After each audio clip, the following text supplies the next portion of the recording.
तो आज हम लोग पढ़ेंगे इलेक्ट्रोस्टैटिक का एक इम्पोर्टेंट टॉपिक जो है गॉस थ्योरम।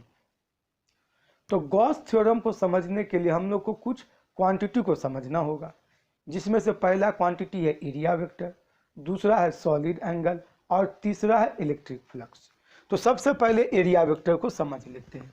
तो देखो, एरिया वेक्टर जो हम लोग लिखते हैं, तो एरिया तो बेसिकली एक स्केलर क्वांटिटी होता है, लेकिन गॉस थ्योरम में हमको यूज करना होगा एरिया को एक वेक्टर की तरह। तो तुम लोग खुद थोड़ा सा सोचो कि जब वेक्टर क्वांटिटी हम लोग लेते हैं या वेक्टर क्वांटिटी का बात करते हैं, तो वेक्टर क्वांटिटी में क्या होता है? तो दो चीज़, पहला मैग्नीट्यूड होता है उस क्वांटिटी का और दूसरा डायरेक्शन होता है। तो सपोज करो कि मेरे पास ये एक एरिया है, ये एक एरिया, इसका मैग्नीट्यूड हम कुछ भी लिख देते हैं। जैसे मान लो इसका मैग्नीट्यूड लिख दिए कि ये एरिया का एस है। तो मैग्नीट्यूड तो हो गया कि इसका एस हो गया एरिया का, लेकिन अब डायरेक्शन, तो हमेशा याद रखोगे कि एरिया का डायरेक्शन इस एरिया से एक आउटवर्ड नॉर्मल हम लोग ड्रॉ करते हैं और उस नॉर्मल के लॉग में यूनिट वेक्टर को मल्टीप्लाई कर देते हैं। तो वही हमको क्या देगा? इस एरिया का डायरेक्शन देगा। जैसे यहाँ डायग्राम से समझोगे, यहाँ पर ये मेरा एक एरिया है, प्लेन है, ऐसे ऐसे प्लेन समझोगे, ठीक है। और इस पर हम ऐसे नॉर्मल ड्रॉ कर रहे हैं, ठीक है। समझ में आ रहा है? ये मेरा एरिया है जो कि एस है और ये इसका आउटवर्ड नॉर्मल बाहर की ओर जा रहा है, आउटवर्ड नॉर्मल। तो ये हो गया आउटवर्ड नॉर्मल। ये अब यहाँ पर यूनिट वेक्टर को दिखा दिए, तो ये जो हो गया, ये हो देता है हम लोग को डायरेक्शन किसका? तो ये एरिया का, इस एरिया का ये डायरेक्शन। और ये हो गया मैग्नीट्यूड। तो देखो दोनों चीज आ गया। अब अगर हम ऐसा कर देते हैं तो ये हमको एक वेक्टर क्वांटिटी मिलेगा। तो एरिया वेक्टर क्या हो गया? तो एरिया वेक्टर हो गया एस इंटू एन कैप, ऐसे लिख देंगे। अगर तुमको एलिमेंट लेना हो, एलिमेंट, तो ऐसे एलिमेंट एक बना लो, इसी के पैरेलल होगा एलिमेंट, यही चीज होगा। अब इसको डी एस बोल दो। तो तुम एलिमेंट के कारण अगर डी ए लिखना चाहते हो, डी वेक्टर ए, तो that is equal to D A into N cap, ऐसे हम लोग लिख देते हैं। चलो बना लो, हो गया एरिया वेक्टर। यही है, सिर्फ एरिया को वेक्टर में चेंज करना है। ज़्यादा ये हार्ड या बड़ा टॉपिक नहीं है, छोटा सा टॉपिक है कि एरिया का क्या दे देगा डायरेक्शन, इसका नॉर्मल। अगर परपेंडिकुलर एरिया रहे तो ऐसे हॉरिजॉन्टल, हॉरिजॉन्टल एरिया रहे तो ऐसे, इंक्लाइन में अगर रहे इस टाइप से तो इससे नॉर्मल। जैसा एरिया रहे जिस शेप में रहे उससे तुमको एक आउटवर्ड परपेंडिकुलर लाइन खींच देना है, वहां पर यूनिट वेक्टर को मल्टीप्लाई कर देना। और अगर रिप्रेजेंट करना चाहते हो तो तुम यहाँ पर रिप्रेजेंट भी कर सकते हो कि D vector S equal to D S into N cap, हो गया। यही हमारा एरिया वेक्टर हो गया। तो नोट डाउन कर लो इसको, हो गया। तो दूसरा बात पे आते हैं। तो दूसरा बात हम लोग का है यहाँ पर सॉलिड एंगल। सॉलिड एंगल थोड़ा सा इसको समझोगे। सॉलिड एंगल ये तुम लोग के लिए नया है, सॉलिड एंगल। तो देखो, एंगल तो हम लोग जनरली जानते हैं कि प्लेन में ट्रायंगल वगैरह से बनाते हैं। सॉलिड एंगल क्या है? तो अगर तुम सर्कल में देखते हो तो यहाँ पर सेंटर में पूरा एंगल होता है 360 डिग्री, ये प्लेन में है। लेकिन अगर हम इसको एक स्फेरिकल रूप दे दें, यानी हम अगर इमेजिन करें कि मेरे पास एक स्फेयर है और स्फेयर का एक सेंटर है और यहाँ पर जो होल एंगल बन रहा है, that is the solid angle. यानी सॉलिड एंगल क्या हुआ? तो solid angle is the angle subtended by the sphere at the centre, ठीक है। यानी क्या हम बोले? Angle, angle subtended bye sphere at the centre, at the centre, ये हो गया सॉलिड एंगल। इसको हम लोग जनरली डिनोट करते हैं ओमेगा से, डिनोटेड बाय ओमेगा। तो आप देखते जाओगे, ठीक है, लिखने बोलेंगे तब लिखना, डिनोटेड बाय ओमेगा, ओमेगा से डिनोट करते हैं। अब इसके बाद देखो, इसका यूनिट अगर तुम बोलोगे कि क्या होगा यूनिट, तो यूनिट प्लेन एंगल का रेडियन होता था। तो सॉलिड एंगल का एस्टेरेडियन, एस्टेरेडियन ये इसका यूनिट होता है, डायमेंशन नहीं होगा। ये सप्लीमेंट्री क्वांटिटी होता है, एंगल और सॉलिड एंगल। इसका यूनिट है लेकिन ये डायमेंशन लेस क्वांटिटी है। तो डायमेंशन का अगर बात बोलोगे तो डायमेंशन में इसका नो डायमेंशन, नो डायमेंशन। या फिर अगर तुम लिखना ही चाहते हो तो m का पावर 0, l का पावर 0, t का पावर 0, सभी पे 0 0 करके लिख दो। ये इसका डायमेंशन पे बात हुआ। तो सॉलिड एंगल समझ गए। लेकिन एक स्फीयर में पूरा सॉलिड एंगल कितना होता है? तो पूरा सॉलिड एंगल यहाँ पर अगर ओमेगा लिखते हैं तो ये 4 पाई के बराबर होता है। सर्कल में 2 पाई, उससे दुगना यहाँ होगा। ये 3 डायमेंशन में इसको इमेजिन करो। ठीक है, अब इसको हम थोड़ा सा और आसान करते हैं तुम लोग के लिए कि सॉलिड एंगल कैसा, अगर तुम देखना चाहोगे तो कैसे देखोगे। तो देखो, तुम लोग भुजा वगैरह खरीदते होगे, ठेला वगैरह पे रोड के किनारे बेचते रहता है।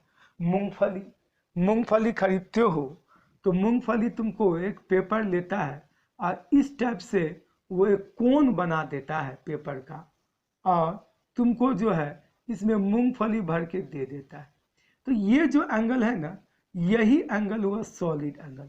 ये 4 पाई नहीं है लेकिन ये सॉलिड एंगल हुआ, क्योंकि ये एक इस स्फीयर का एक पार्ट है। ठीक है, ये हो गया सेंटर और ये हो गया ओमेगा। ऐसे करके यहाँ पे सर्कुलर टाइप का बना करके दिखाओगे, ऐसे करके मत दिखाना। ठीक है, नहीं, जब भी इसको दिखाएंगे तो ऐसे गोल, ये सॉलिड कोन। या फिर तुम दूसरा एग्जांपल ले सकते हो, आइसक्रीम का कोन, कोन वाला जो आइसक्रीम जो बिकता है, ये यहाँ पर आइसक्रीम, ये हम लोग के पास में, तो ये जो एंगल हुआ ना, ये एंगल सॉलिड एंगल। तो ये सॉलिड एंगल होता है। ये 3D में हम लोग इसको मेजर करते हैं, सॉलिड एंगल। ये पेन को भी तुम अगर इमेजिन करो कि ये कोन के जैसा है तो एक लाइन इधर से खींच लो, एक ऐसे स्ट्रेट इमेजिन करो, और यहाँ पर एक सर्कल छोटा सा बनेगा, वो सॉलिड एंगल को रिप्रेजेंट करेगा। बात समझे? इसको हम लोग ओमेगा से इंडिकेट करते हैं। तो ओमेगा को यहाँ लिख देते हैं, ये ओमेगा, ये भी ओमेगा ही है, तो ये ओमेगा। तो ये सॉलिड एंगल का एक पार्ट, यानी इसमें का इस स्फीयर का एक पार्ट ले लिए। तो ये 4 पाई नहीं है, कुछ होगा, ये चीज़ है। तो इस टाइप से हम लोग सॉलिड एंगल को दिखाते हैं। बात समझ गए? तो सॉलिड एंगल क्या हो गया? तो angle subtended bye sphere at the centre. पहला डिफिनेशन यही बताएं। अब ये इसका जो नोटेशन हो गया, ओमेगा यूनिट स्टेरेडियन, डायमेंशन कोई नहीं, कुछ डायमेंशन नहीं। पूरे स्फीयर में सॉलिड एंगल कितना? तो 4 पाई। अगर इसको काट के देखें तो ऐसा हमको दिखेगा। तो ये एंगल भी सॉलिड एंगल, ये एंगल भी सॉलिड एंगल। ठीक है, चलो नोट कर लो, ये हो गया।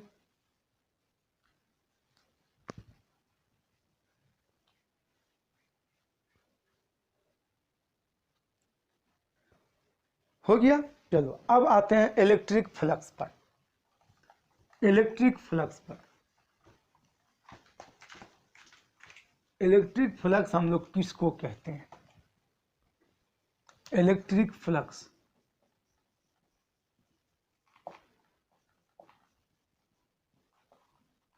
ये है electric flux.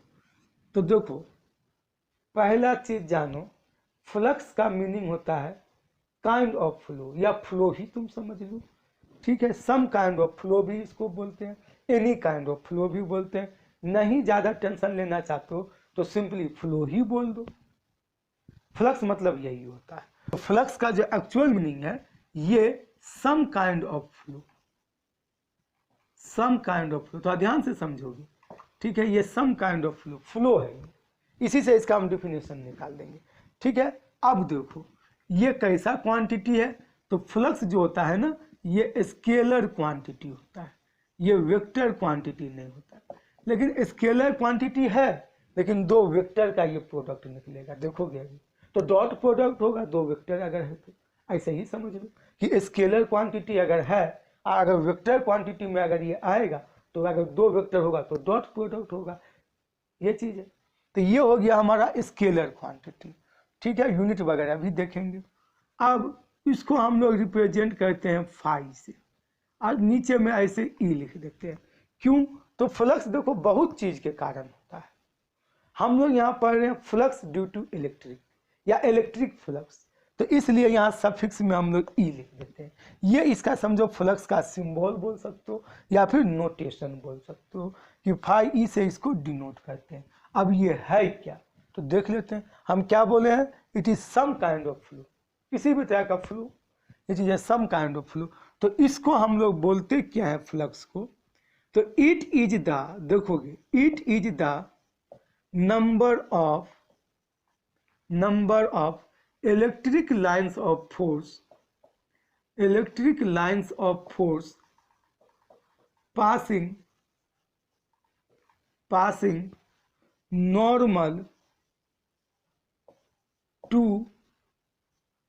normal to any area। ठीक है, ये एरिया इलेक्ट्रिक फील्ड में ही रखा रहता है। ठीक है, यूनिफॉर्म इलेक्ट्रिक फील्ड में इसको रखते हैं एरिया को, यही चीज है। तो आप देखो तो क्या यहाँ फ्लो नहीं है, क्या लिखे हैं, it is the number of electric lines of force, number of electric lines of force passing, देखो पासिंग मतलब flow, passing normal to any area. ठीक है, passing normal to any area. तो देखो ये मेरे पास इसका डायग्रामेटिकल व्यू देख लो, ये मेरे पास एक एरिया है, ये एरिया ऐसे है। ठीक है, ऐसे ये एरिया है, और इलेक्ट्रिक फील्ड ऐसे नॉर्मल। ठीक है, या फिर तुम इस बोर्ड को समझ लो एरिया। ठीक है, तो इलेक्ट्रिक फील्ड ऐसे जा रहा है, ऐसे जा रहा है, ऐसे जा रहा है, ऐसे जा रहा है। अब जो एरिया, ये जो इलेक्ट्रिक फील्ड इस लाइन को देखोगे, इस लाइन इस एरिया को ऐसे क्रॉस कर रहा है, इस एरिया को क्रॉस कर रहा है, इस एरिया से पास कर रहा है, वही हमारा इलेक्ट्रिक फ्लक्स में काउंट होगा। और जो इलेक्ट्रिक फील्ड लाइन्स ऊपर से चला गया, साइड से चला गया, नीचे से पास कर गया, या इधर से पास कर गया, वो इलेक्ट्रिक फ्लक्स को कंस्टिट्यूट नहीं करेगा। इसीलिए यहाँ पर बोले some kind of flow, it is some kind of flow passing normal to any. तो कौन सा फ्लो है, ये इलेक्ट्रिक फील्ड लाइंस का फ्लो है normal to the area. General भाषा में ऐसे बोल सकते हो, ये गलत नहीं है, यही इसका एग्जैक्ट डिफिनेशन है। क्या, तो it is the flow of electric field lines normal to the area, ये इसका एक्चुअल डिफिनेशन है। बात समझ गए। तो यहाँ पर इसीलिए हम यहाँ पर बोले कि ये एक तरह से सम काइंड ऑफ फ्लो है, इट इज द फ्लो। तो यहाँ पर ये ऐसे करके पास करा दिए, ये हो गया इलेक्ट्रिक फील्ड। अब इस एरिया का अगर तुम वेक्टर अगर ड्रॉ करोगे तो देखो वेक्टर जो होता है ना, ये ऐसे ही होगा। क्यों, क्योंकि ये ऐसे है तो नॉर्मल ऐसे जाएगा, आउटवर्ड नॉर्मल, तो डी वेक्टर एस ऐसे रिप्रेजेंट कर दिए। ये नॉर्मल हो गया एरिया से, बात समझ गए, हो गया एरिया वेक्टर, और ई भी हो गया। तो मैथमेटिकल फॉर्मूला फ्लक्स का क्या होता है, तो मैथमेटिकल फॉर्मूला फ्लक्स का होता है vector E dot D S, या vector D S, vector E dot vector D S. देखो आ गया डॉट प्रोडक्ट। तो ये डॉट प्रोडक्ट तो स्केलर क्वांटिटी में होता है। तो जल्दी से नोट करो, थोड़ा सा कैमरा भी हम देख लेते हैं। ठीक है, चल रहा है। हाँ, तो देखो phi E vector E dot D S, ये हमारा क्या है, डॉट प्रोडक्ट हो गया। तो डॉट प्रोडक्ट तो स्केलर क्वांटिटी होता है। तो जब तुम इसका डॉट प्रोडक्ट निकालोगे तो क्या ये E D S cos theta नहीं होगा। तुम लोग को जनरली आदत है कि डी एस एलिमेंट में लेके लिखने का, कोई दिक्कत नहीं है। यहाँ पर डी फाई लगा दो, एलिमेंट के लिए लिए कम है तो डी लगा दो, ये कोई बड़ा मैटर नहीं है। ये हो गया, तो ये हमारा हो गया इसका mathematical formula E D S cos theta. Clear हो गया ये चीज, चलो नोट कर लो इसको। इसी में हम थोड़ा सा एक आध गो केस भी तुमको हम बताएंगे कि थीटा 0 डिग्री हो तो क्या हो, 90 डिग्री हो तो क्या हो, ये चीज है। आगे डी एस लेके नहीं लिखना चाहते हो तो फाई ई को तुम ऐसे भी लिख सकते हो, vector E into vector S, दोनों एरिया, और ये एरिया और ये इलेक्ट्रिक फील्ड, और यहाँ पर हो गया ई एस कॉस थीटा। तो चलो यूनिट का भी बात करिए लेते हैं, नीचे में जगह बचा हुआ है। इसका एस आई यूनिट क्या होगा, S I unit, S I unit हम बार बार बोलते हैं कि याद नहीं किया करो, यहाँ से देख के लिख दो। इलेक्ट्रिक फील्ड का यूनिट न्यूटन पर कूलम, नहीं याद है, electric field F by Q Newton per coulomb, ये हो गया।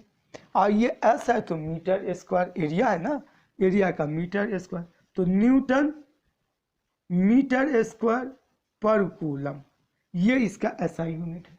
ठीक है, तुम अगर बुक में देखोगे ना तो इसको दूसरा यूनिट भी देता है, क्या? तो इसको एक और यूनिट से हम लोग पुकारते हैं, और वो यूनिट है इसका वोल्ट मीटर। वोल्ट मीटर उसका ये एक और यूनिट होता है। तो चाहे वोल्ट मीटर VM लिख लो या फिर Newton metre square per coulomb लिख लो, दोनों यूनिट सही है। पोटेंशियल पढ़े नहीं है, इसीलिए अभी हम वोल्ट पर डिस्कशन नहीं कर रहे हैं। ठीक है, जस्ट अभी नाम याद रखो कि इस पूरे को हम ये भी लिख सकते हैं। गॉस थ्योरम के बाद आएगा पोटेंशियल और कैपेसिटर। ये तो SI यूनिट हमारा इसका ये हो गया। डायमेंशन का भी बात कर ही लेते हैं, जब इतना बात हो ही रहा है तो डायमेंशन क्यों छूटेगा। डायमेंशन तो देखो, तो डायमेंशन तुमको आता है, कैसे लिखेंगे हमको भी याद नहीं है, देखो इसी से लिखेंगे। लिखने का कोशिश करो, सीखने का कोशिश करो, मेमोराइज नहीं किया करो। हम बार बार बोलते हैं कि फिजिक्स में हर चीज मेमोराइज नहीं किया करो, ये कोशिश करो इसको सीखने का कि कैसे लिखते हैं। जितना देर तुम एग्जाम में याद करने में टाइम लगाओगे ना, उससे कम टाइम में निकाल लोगे।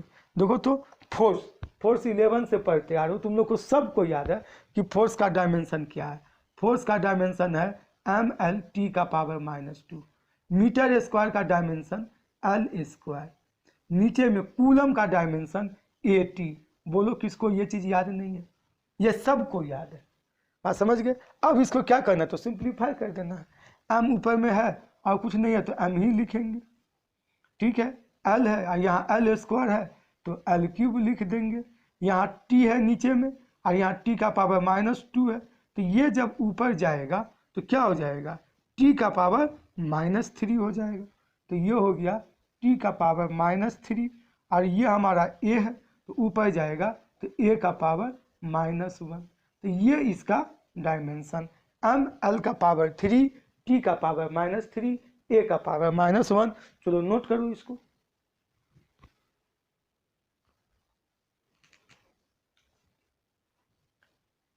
हो गया, चलो ठीक है, ये हो गया।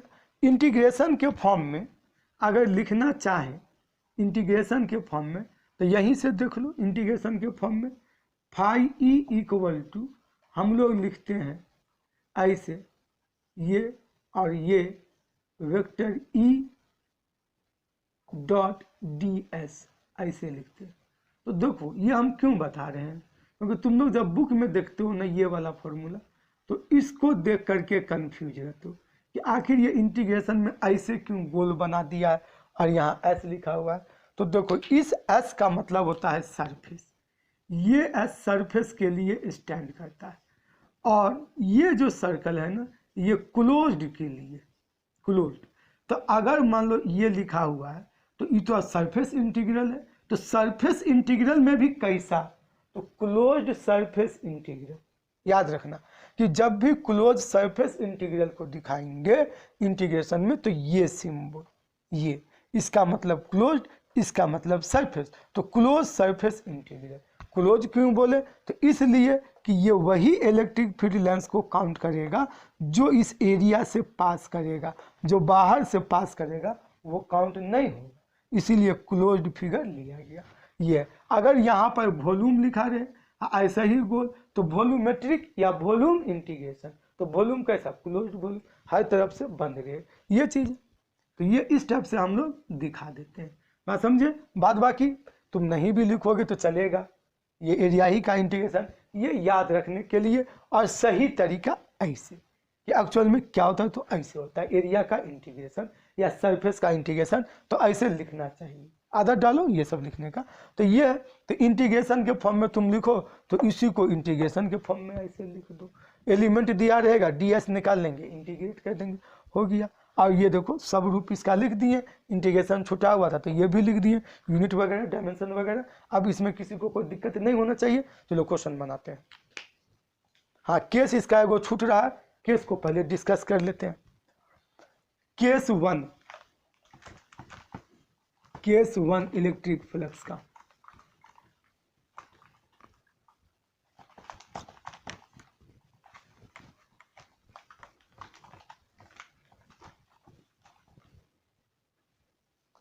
केस 1, तो केस 1 में क्या है कि जब vector E is parallel to vector A. Vector E area से पैरेलल है, एरिया से पैरेलल। तो चलो बना देते हैं। ये मेरे पास प्लेन एरिया, ठीक है, इलेक्ट्रिक फील्ड इस पे ऐसे ही जा रहा है, ऐसे ही जा रहा है। ये हो गया वेक्टर ई। अब हमको क्या चाहिए, तो वेक्टर ई है तो हमको वेक्टर डी एस चाहिए, यानी वेक्टर इसका कैसा होगा, तो इसका डायरेक्शन ऐसे हो जाएगा एन कैप, तो डी वेक्टर एस ऐसे ही आएगा। ये तो देखो, तो ये 90 डिग्री बन रहा है, तो थीटा यहाँ पर कितना हो जाएगा, इस केस में थीटा 90 डिग्री हो जाएगा।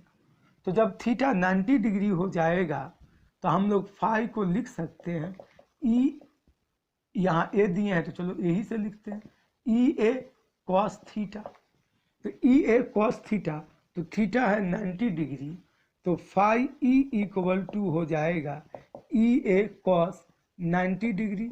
कॉस 90 डिग्री का मान कितना होता है, तो 0, तो E A into 0 that is equal to 0 आ गया, हमारा 0 आया। यानी जब इलेक्ट्रिक फील्ड लाइंस किसी भी एरिया से पैरेलल लगाया जाएगा तो इलेक्ट्रिक फ्लक्स 0 होगा।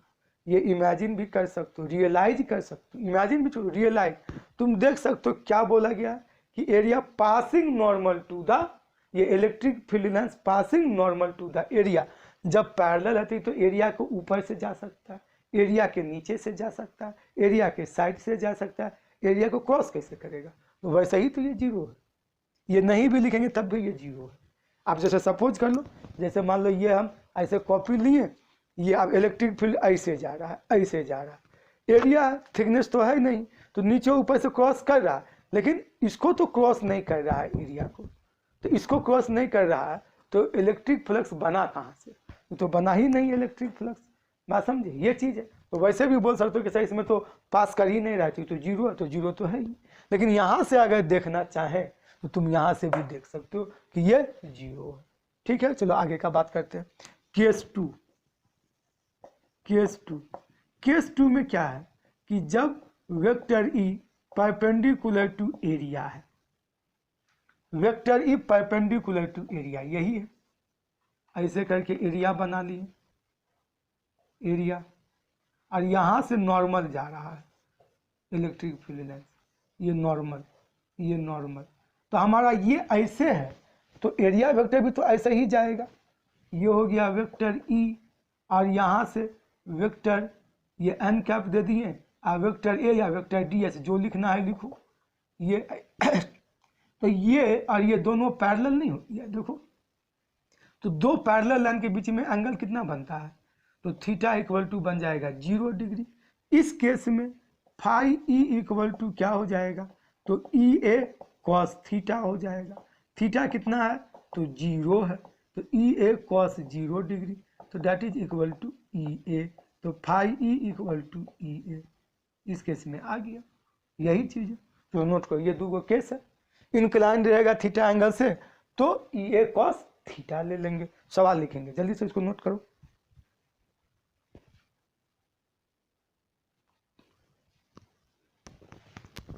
हाँ लिखो, पहला क्वेश्चन, पहला question,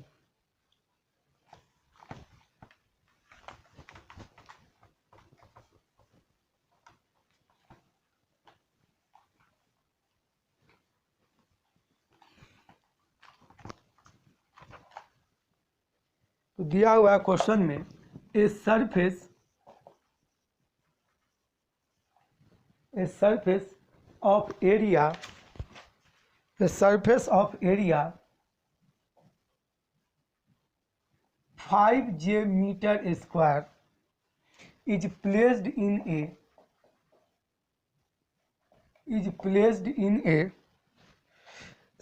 electric field E, uniform electric field of 2I cap plus 5j cap Newton per coulomb. Calculate phi E, calculate phi E. Simple सा सवाल है, सिंपल भी नहीं बोल सकते हो। जब हम लोग कोई भी कंसेप्ट को सीखते हैं तो कोशिश करते हैं कि पहले वो कंसेप्ट को यहाँ सेट करें। तो उसके लिए हम लोग बेसिक सवाल लेते हैं, ठीक है, जो कंसेप्ट हमको सेट करा दे। सॉल्यूशन, तो देखो यहाँ वेक्टर फॉर्म में दिया हुआ है, पहले गिवन को देख लो। गिवन, तो गिवन में एस ले या ए ले, एस लेके भी चल सकते हैं, ए लेके भी चल सकते हैं, चलो एस ले लेते हैं। Vector S equal to 5j metre square और vector E equal to 2i plus 5j newton per coulomb. अब देखो आप वेक्टर में यहाँ कोऑर्डिनेट फॉर्म में दिया हुआ है ना, कार्टेशियन फॉर्म में आई जे के का यूनिट वेक्टर के रूप में, तो ये डॉट प्रोडक्ट निकालने आना चाहिए, इसलिए वेक्टर का डॉट प्रोडक्ट, क्रॉस प्रोडक्ट, ये सब अच्छा से अगर आता रहेगा ना तो ये सब चीज़ बहुत आसान रहेगा, कैसा भी सवाल रहे।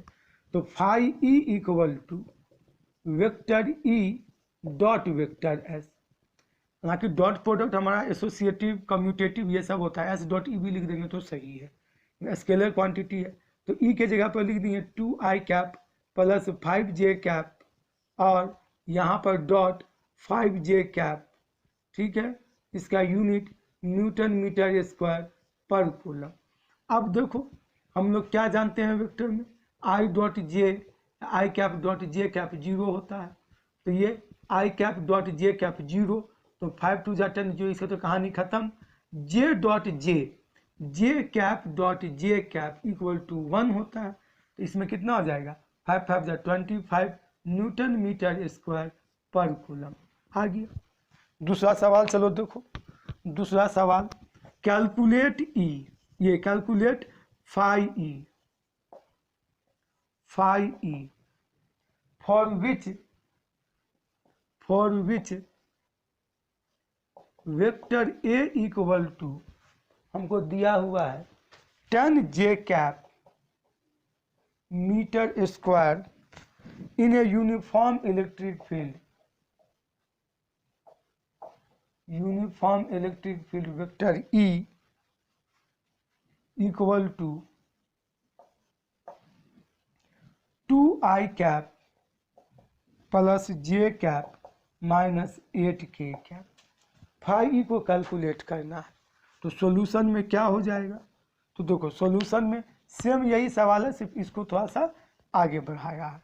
तो वेक्टर ए हमको दे दिया है 10j कैप मीटर स्क्वायर और वेक्टर ई हमको दिया हुआ है 2i cap plus j cap minus 8k cap. तो phi E equal to vector E dot vector A ऐसे लिख लो, तो यहाँ पर वेक्टर ई के जगह पर 2i cap plus j cap minus 8k cap dot 10j cap newton metre square per coulomb, ऐसे करके लिख लिए। अब देखो i dot J 0, k dot J 0, ये सब बेसिक चीज़ है वेक्टर का, ये तो सिर्फ j डॉट जे ही बचेगा, तो that is equal to 10 newton metre square per coulomb. थोड़ा सा वेक्टर का डॉट पर, वैसे भी बहुत इजी है ये, तो ये हमारा हो गया। थोड़ा सा प्रॉब्लम को इससे ऊपर उठा के देखते हैं ये, हालांकि गॉस थ्योरम वगैरह में आगे हम और भी इस पर न्यूमेरिकल लाएंगे, अभी हम प्योर सिर्फ फ्लक्स पर न्यूमेरिकल लाए हैं। ये है थोड़ा सा वर्ड प्रॉब्लम, देखते हैं कि इसको और कैसे हमको पूछ सकता है। तो देखो यहाँ पर दिया हुआ है in a electric field, in a electric field या uniform electric field 6 × 10⁻³ I cap newton per coulomb a square plane surface, square plane surface of 10 centimetre side,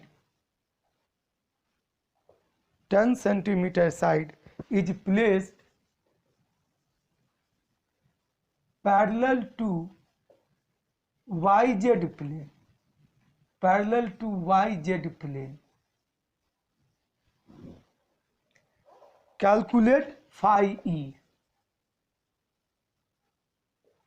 calculate phi E यानी फ्लक्स कैलकुलेट कीजिए। सवाल को थोड़ा ध्यान से पढ़ो, ध्यान से थोड़ा समझो, खुद से भी ट्राई कर सकते हो। थोड़ा सा हम कैमरा देखते हैं, चलो ठीक है चल रहा है। हाँ तो देखो कैलकुलेट डिस्टर्ब रहता है, कभी कभी बंद हो जाता है, इसीलिए हम थोड़ा सा बीच में देख लेते हैं। ठीक है ये तो देखो कैलकुलेट फाई ई हम लोग कैसे कैलकुलेट करेंगे, थोड़ा सा समझो। वेक्टर ई दिया हुआ है आई कैप, यानी इलेक्ट्रिक फील्ड एक्स एक्सिस के एलोंग है, यानी डायरेक्टेड है एक्स एक्सिस के एलोंग, और एक स्क्वायर प्लेन सरफेस है जो 10 सेंटीमीटर साइड का है, वो वाई जेड प्लेन में है। तो हमसे पूछ रहा है कि फ्लक्स कैलकुलेट कीजिए। थोड़ा सा डायग्राम हम दिखाएंगे, जहाँ पे लगे कि सवाल थोड़ा सा हार्ड होने लगे तुरंत वो सिचुएशन को बना लिया करो, ठीक है, तब उससे इजी लगने लगेगा। तो देखो ये हमारे पास में ये तो ये हो गया x, ये हो गया y, ये हो गया z। कोऑर्डिनेट एक्सेसिबल हो तो राइट हैंड कोऑर्डिनेट सिस्टम लिया करो, ना समझो दूसरा कोऑर्डिनेट सिस्टम नहीं लिया करो, गलत हो जाएगा, या फिर गलत होने का चांसेस उसमें ज़्यादा रहता है, सोल्यूशन गलत कर सकते हो, इसलिए राइट हैंडेड कोऑर्डिनेट सिस्टम। तो यहाँ पर देखो हमारा यहाँ पर है एरिया वाई जेड प्लेन से पैरेलल, ये तो है एरिया। तो ये 10 सेंटीमीटर साइड का है, 10 सेंटीमीटर, तो एरिया तो निकल जाएगा, 10 इंटू 10 करेंगे या मीटर में चेंज करके निकाल लेंगे। अब ये देखना है कि क्या इलेक्ट्रिक फील्ड इससे नॉर्मल है कि नहीं, तब ना इससे पास करेगा, पैरेलल रहेगा तो जीरो हो जाएगा। तो देखो ये तो बोर्ड हमारा 2 डायमेंशन का है, इसमें तो 3 डायमेंशन ड्रॉ नहीं कर सकते। तो ये जो एक्स जो बनाए हैं, क्या ये एक्स एक्चुअली में ऐसे नहीं है, ऐसे ही है, ये बात समझ गए। ये तो अगर ये ऐसे है तो मतलब ये तो इस एरिया से नॉर्मल है कि नहीं, 90 डिग्री। देखो हमारा एरिया ऐसे, एक्स एक्सिस ऐसे, और इलेक्ट्रिक फील्ड इसी के एलोंग में है, तो मतलब 90 डिग्री बना रहा है, नॉर्मल बना रहा है। तो इस एरिया का अगर लेंगे हम लोग एरिया वेक्टर एन कैप, तो वो electric field parallel theta 0 degree आ जाएगा, बात समझ गए। यानी इलेक्ट्रिक फील्ड इसी के एलोंग है यहाँ पर, और इसका जो हम लेंगे डायरेक्शन, तो वो भी हमारा कैसा आएगा, एक्स एक्सिस से पैरेलल, ये एक्स एक्सिस से पैरेलल, ये हमको देगा एन कैप, ये एरिया वेक्टर का डायरेक्शन होगा। एकदम ध्यान से देखो, तो क्या ये दोनों लाइन पैरेलल नहीं है, ये पैरेलल है, तो थीटा यहाँ पे क्या है 0 डिग्री है, या फिर इलेक्ट्रिक फील्ड कैसा है, इससे नॉर्मल है। तो हो गया यहाँ पर क्या लिख देंगे, तो यहाँ पर लिख देंगे वेक्टर ये फाई ई इक्वल